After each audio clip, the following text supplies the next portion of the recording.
ఈరోజు జరిగినటువంటి Vizianagaram municipal corporation commissioner గారు అడ్మినిస్ట్రేటివ్ సెక్రటరీల పట్ల అనుచిత ప్రవర్తన కలిగి ఉన్నారని తెలియవచ్చింది. అలాగే దాని గురించి మన మిత్రులు చెప్పి ఉన్నారు. వారు పోస్టింగ్‌లోకి వచ్చిన కాడ నుంచి కమిషనర్ గారైనటువంటి నల్లనయ్య గారు అనుచిత విధానాలు అవలంబిస్తా ఉన్నారు. అలాగే తీవ్ర ఒత్తిడికి, మనోవేదనకు గురి ఉన్నారని మన మిత్రులు చెప్పడం జరిగింది. సో, ఏ కమిషనర్ గారైనా సరే, ఎంత పై అధికారి అయినా సరే గుర్తుంచుకోవాల్సిందేంటంటే, సగటు ఎంప్లాయీని ఒక మనిషిగా చూడటం. వాడేం మిషనేం గాదు.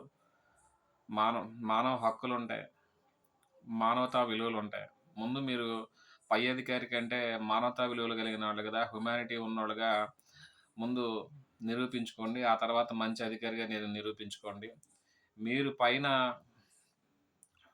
మెప్పులు పొందటం కోసమో, లేకపోతే మీ మెహర్బానీ వేరే పై అధికారులు చూపించుకోవడం, మీ పై అధికారులు చూపించుకోవడం, కింద స్థాయి వాళ్ళని కించపరచడం గానీ, మెంటల్‌గా వేధించడం గానీ, ఇవన్నీ మీ స్థాయికి తగవు.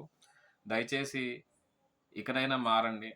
పర్టిక్యులర్‌గా ఇది తరతరాల నుంచి వస్తా ఉంది. ఎంఏయుడిలో మున్సిపల్ అడ్మినిస్ట్రేషన్ అండ్ అర్బన్ డెవలప్మెంట్‌లో ఈ విధమైన వైఖరి పర్టిక్యులర్‌గా సచివాలయ ఉద్యోగుల మీద ఇలాంటి వైఖరి గమనిస్తా ఉన్నాం. ప్రతి సచివాలయ ఉద్యోగిని మున్సిపల్ ఎంప్లాయీస్‌తో సమానంగా కాకుండా ఒక సెకండ్ గ్రేడ్ ఎంప్లాయీస్‌కి మళ్ళీ మీరు ట్రీట్ చేయడం జరుగుతా ఉంది. అది గమనిస్తానే ఉన్నాం. అలాగే మమ్మల్ని అసలు ఎంప్లాయీస్‌గానే మీరు గుర్తించట్లేదు. మున్సిపల్ ఎంప్లాయీస్ వేరు, సచివాలయ ఉద్యోగులు వేరు అన్నట్టుగా మీ ప్రవర్తన ఉంటుంది. కానీ గ్రౌండ్ స్థాయిలో మున్సిపాలిటీకి సంబంధించిన రెవెన్యూ విభాగంతో అనుసంధానమై పనిచేసేటువంటి వార్డ్ అడ్మినిస్ట్రేటివ్ సెక్రటరీలని ఈ కలెక్షన్స్ విషయంలో గానివ్వండి, వేరే ఇతర పనుల విషయంలో గానివ్వండి, అన్నిట్లో సక్సెస్‌ఫుల్‌గా వాడుతూ వారికి ఇటువంటి ఒత్తిడి, మనోవేదన అలాగే ఏ విషయంలో అయినా సరే రెస్పాన్సిబిలిటీ తీసుకునే విధానాన్ని ఈ విధానాల్ని కొన్ని తీసివేయాల్సింది. వారి నుంచి విముక్తి కల్పించాల్సిన అవసరం ఉంది. ఇప్పుడు ఈ విషయాన్ని బేస్ చేసుకొని అక్కడ ఏదో హైప్ వచ్చింది కాబట్టి కొంతమంది అసోసియేషన్ నాయకులు దీన్ని రాజకీయంగా వాడుకొని లబ్ధి పొందుదాం అనుకుంటా ఉన్నారు. సో, మేము తెలియజేసేది ఏంటంటే ఇది మాకు జరిగిన అవమానం మిగతా మిత్రులకు కూడా జరగదని రూల్ ఏం లేదు. కాబట్టి వారు సంఘీభావం ప్రకటించడం కూడా చేస్తా ఉన్నారు. వారికి కూడా నా కృతజ్ఞతలు.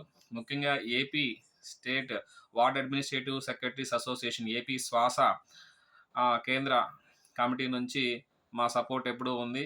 మా సభ్యులు ఇప్పటికే వెన్నంటి ఉన్నారు. మా సభ్యులు కూడా బాధితులే దాంట్లో. కాబట్టి ఎవరో చెప్తే, ఎవరో కన్సర్న్స్ చేస్తే మేమేమి ఓదార్చబడట్లేదు. మా బాధ చెప్పుకోవడానికి మేము కలెక్టరేట్‌కి వెళ్ళినాం. అలాగే కలెక్టర్ గారికి చెప్దామని వెళ్ళాం. కానీ కలెక్టర్ గారు అవైలబుల్‌గా లేరు. జేసీ గారు ఉన్నారు. సో, జేసీ గారికి జరిగిందంతా చెప్పినాం. సో, వారి చర్యల పట్ల ఏ విధమైన హింసకు గురయ్యామనేది క్లియర్‌గా చెప్పి ఉన్నారు.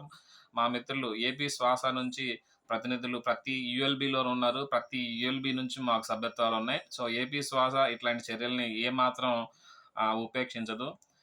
ముఖ్యంగా మాకు కావాల్సింది మున్సిపల్ ఎంప్లాయీస్‌గా ఎటువంటి గుర్తింపు మీకైతే ఉందో, మాకు కూడా అలాంటి గుర్తింపే కావాలి. అలాగే మీకెట్లయితే ప్రతి వాళ్ళకి పర్టిక్యులర్ జాబ్ చార్టు, అలాగే ప్రెషర్ లేని జాబ్స్ చేస్తున్నారు. ఒక జూనియర్ అసిస్టెంట్ కావచ్చు, ఒక సీనియర్ అసిస్టెంట్ కావచ్చు, ఒక ఆర్ఓ కావచ్చు, ఒక ఆర్ఐ కావచ్చు. సో, అలాంటి జాబ్ చార్టు, అలాంటి జాబ్ కావాలని మేము కోరుతా ఉన్నాం. మేము ఇప్పటికే ఎన్నో ఒత్తిడిని ఎదుర్కొని మానసికంగా కుంగిపోయి ఉన్నాం. అది దృష్టిలో పెట్టుకొనే మేము ఓటేసాం. ఒక మంచి ప్రభుత్వాన్ని ఎన్నుకున్నాం, మా కూటమి ప్రభుత్వం. అది మాకు అండగా నిలుస్తుందని నమ్ముతా ఉన్నాం. ఇలాంటి అధికారుల్ని గమనించి దయచేసి వీళ్ళని కాల్ఫర్ చేయండి. అలాగే చర్యలు తీసుకుంటారని మనస్ఫూర్తిగా కోరుకుంటా ఉన్నాం. కూటమి ప్రభుత్వం మీద నమ్మకం ఉండబట్టే ఇంత అఖండ విజయం సాధించారని మరొకసారి గుర్తు చేస్తూ, మా సచివాలయ ఉద్యోగాల్ని ఉద్యోగులుగా గుర్తించండి. మున్సిపల్ శాఖ ఉద్యోగులుగా మమ్మల్ని ప్రకటించండి. మాకు సచివాలయ శాఖ హైర్ చేసుకుంది మాత్రమే. మేము మున్సిపల్ అపాయింట్మెంట్ ద్వారా వచ్చిన వాళ్ళం కాదు. ఆర్‌డీఎంఏ గారి ద్వారా అపాయింట్మెంట్స్ తీసుకొని డీఎస్సీ ద్వారా సెలెక్ట్ అయిన వాళ్ళం. మేము మున్సిపల్ శాఖకు సంబంధించిన వాళ్ళమే. మీరు వేరే శాఖకు సంబంధించి వచ్చిన వాళ్ళం కాదు. దయచేసి దీన్ని గమనించగలరు. జై హింద్.